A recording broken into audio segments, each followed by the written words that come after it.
the compressor. That's great. Threshold ratio Can I output. get the bass, please? Threshold.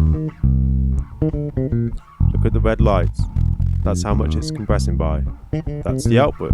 Turns the whole signal up. That's the ratio. Threshold, at which point it starts compressing. The output. Can you run through any other pedals you got with the bass? That's great. Can I get the bass, please? C is compressing quite a lot there. Bypass switch. Now it's not compressing. Put it in. Can you tell a difference? Probably not. It's very subtle. Output. Compression in. Compressor out. Compressor in. That's why we use the output. And can you run through any other pedals you got with the bass?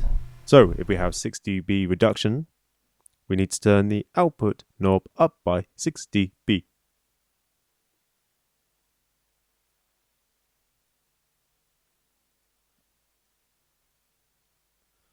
I was meant to be talking then, but I kind of forgot, so let's just leave it at that.